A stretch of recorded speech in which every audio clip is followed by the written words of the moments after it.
केंद्रीय गृह मंत्री अमित शाह ने सोमवार को असम की जनता को संबोधित किया। इस दौरान उन्होंने असम के लोगों से अगले साल होने वाले विधानसभा चुनाव में घुसपैठियों को खदेड़ने वाली और राज्य के विकास के लिए काम करने वाली सरकार को चुनने की अपील की।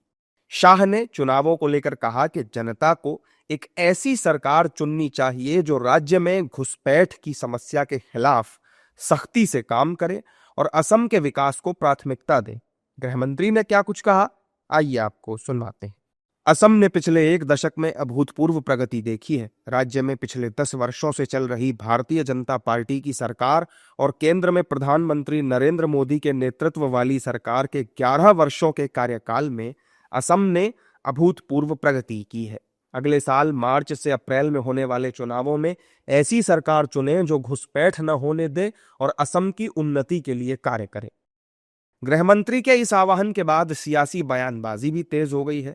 बीजेपी और उसके सहयोगी दलों के नेताओं ने शाह के घुसपैठिए वाले बयान का समर्थन किया है। उन्होंने कहा है कि असम में घुसपैठिए स्थानीय लोगों का हक खा रहे हैं। गृहमंत्री ने जो कहा है वो उसे करके दिखाएंगे। माननीय गृह मंत्री जी ने जो बयान दिया वो हमारी पार्टी, हमारी सरकार, हमारे प्रधानमंत्री का संकल्प है कि यहाँ कोई भी घुसपैठिया नहीं रहेगा और इसे हम लोग सीधी तक ले जाएंगे।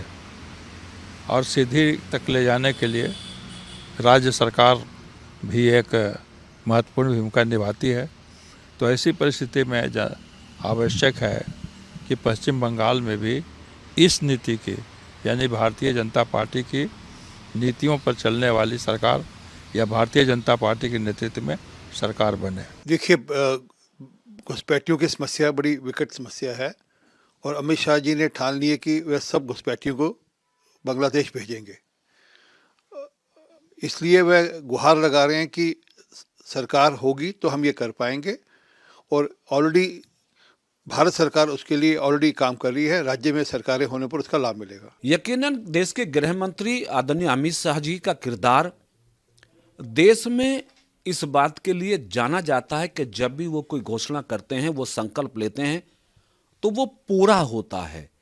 तो यदि उन्होंने असम में घुसपैठियों को बाहर करने के लिए कोई संकल्प लिया है और असम की जनता से अपील की है एक बार फिर भारतीय जनता पार्टी की सरकार बनाने का, तो असम के भाई बहनों को भरोसा करना चाहिए कि अमित शाह जी ऐसे गृह मंत्री हैं। यदि उन्होंने घुसपैठियों को बाहर करने की बात कही है तो सरकार बनने के बाद यकीनन असम से घुसपैठिए बाहर होंगे ही। सही बात है, असम का जो हालात है वो बहुत ही खराब है। सबसे ज्यादा अगर रोहिंग्या और बांग्लादेशी घुसपैठ हुआ है तो वो असम में ही हुआ है। इसीलिए असम को अगर बचाना है तो ऐसे घुसपैठ को जो है हमें इस देश से बाहर करना ही पड़ेगा। दूसरी तरफ विपक्षी दलों के नेताओं ने बीते 11 साल से केंद्र में एनडीए की सरकार होने पर तंज कसा है। विपक्षी दलों के नेताओं का कहना है कि पिछले 11 सालों से केंद्र में और 10 सालों से असम में उनकी सरकार है, तो फिर घुसपैठियों पर एक्शन आखिर क्यों नहीं हुआ। मोदी जी कहते हैं कि हम हटा देंगे, घुसपैठियों को निकाल देंगे, और अमित शाह कहते हैं कि मुझ पर भरोसा करो, मैंने सारी सीमाओं को देखा है, दुनिया की कोई ताकत घुसपैठिए रोक नहीं सकती। फिर कहते हैं एसआईआर घुसपैठियों को हटाने के लिए किया, एक घुसपैठिया बिहार में मिला नहीं। फिर कहते हैं कि वोटर नॉमिनेशन, वोटर इनोमिनेशन और घुसपैठिए, इनका क्या सवाल है। तो ये सब गुमराह करने की बातें हैं, क्योंकि असल में विकास कैसे होता है, देश को किस तरह से आगे लेके जाना है, ये इनको आता ही नहीं है। वो लगातार मौका पा रहे हैं, 10-12 साल उनकी सरकार में हो गई, अब पता नहीं उनको कितना मौका होगा उन्हें चाहिए। इतने दिन में तो मतलब ऐसे बात करते हैं जैसे कोई नाबालिग गृह मंत्री हो। लगातार 2 पूरी सरकारें चला चुके हैं, तीसरी सरकार में हैं। तो और वहाँ के जो आंकड़े आए थे आसाम के, उनको भारतीय जनता पार्टी ने जाहिर नहीं होने दिया था धर्म और जाति के आधार पर। इसलिए उनको मौका चाहिए राष्ट्र के नाम, घुसपैठियों के नाम, जाति के नाम, धर्म के नाम वोट लेने के लिए काम करने की क्षमता अगर होती तो उन्हें दोबारा मौका मांगने की जरूरत न पड़ती।